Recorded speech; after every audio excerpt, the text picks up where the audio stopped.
തന്നെയാണെന്നൊക്കെ തലയിൽ കുത്തിയൊക്കെ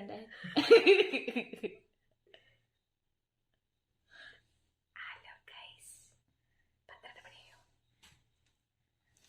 12 മണിയോ?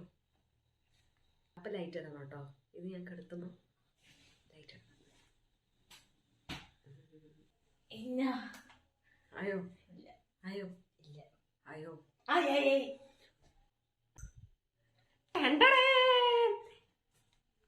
Today is my birthday. Gift Happy birthday to you. ഇത് എവിടെ കണ്ട പരിചയമൊന്നുമില്ലല്ലോ. ഒന്നുമില്ല, എനിക്ക് ആരും വേണ്ടടാ. എന്റെ ബർത്ത്ഡേ ആഘോഷിക്കാൻ ഞാൻ മതി. എടുത്തിട്ടുള്ളത് പൂ എടുക്കട്ടെ.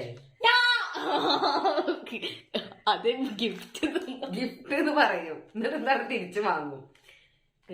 ഇത് ഞങ്ങളുടെ ഇവിടത്തെ ഇതാണ്. കാരണം എന്ന് വെച്ചാൽ എപ്പോഴും ഉള്ളതാണ്, എപ്പോഴും ഉണ്ടാവുന്നതാണ്.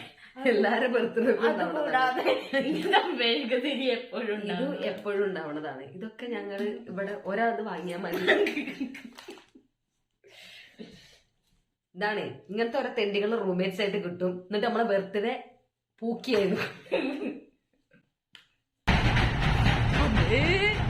ഈ വാതില് ചവിട്ടി പൊട്ടിയ നായ്ക്കള്.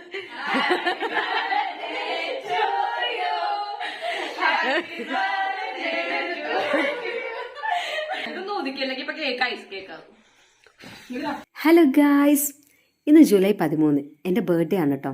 എൻ്റെ ജീവിതത്തിൽ ഫസ്റ്റ് ടൈമാണ് ഞാൻ ഇതേപോലെ ഒന്ന് സെലിബ്രേറ്റ് ചെയ്യുന്നത്. അതായത് 12 മണിയായ സമയത്ത് തന്നെ ഞാനൊരു മെഴുകുതിരിയൊക്കെ കത്തിച്ച് ഞാൻ എന്നെ തന്നെ ഒന്ന് ഹാപ്പി ബർത്ത്ഡേ ഒക്കെ പറഞ്ഞ് ഒന്ന് മോട്ടിവേറ്റ് ചെയ്തിട്ട് അങ്ങനെ ഒരു നല്ലൊരു സ്പിരിറ്റോട് കൂടിയാട്ടോ ഇന്നത്തെ ദിവസം സ്റ്റാർട്ട് ചെയ്തിട്ടുണ്ടായിരുന്നത്. അതിന് ശേഷം ആണ് ഈ ഒരു കേക്ക് കട്ടിങ്ങും അതുപോലെ ഗിഫ്റ്റ് കിട്ടലും ഞാൻ ഒട്ടും പ്രതീക്ഷിക്കാണ്ട് കിട്ടിയൊരു സംഭവം കൂടിയായിരുന്നു കേട്ടത്. അതുകൊണ്ട് തന്നെ ഇതെനിക്ക് ഒത്തിരി സ്പെഷ്യലായിട്ടുള്ളൊരു കാര്യം കൂടിയാണ്.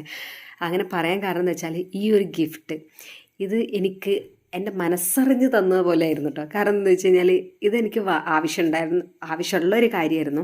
കാരണം പീരിയഡ്സ് ആവുന്ന സമയത്ത് അത്യാവശ്യം നല്ല രീതിയിൽ പെയിൻ ഉള്ളതാണ്. അപ്പോൾ അത് റെഡ്യൂസ് ചെയ്യാൻ വേണ്ടിയിട്ട് എടുക്കാമെന്നൊക്കെ വിചാരിച്ച് ഞാൻ വാങ്ങണമെന്ന് വിചാരിച്ചൊരു സംഭവം കൂടിയായിരുന്നു.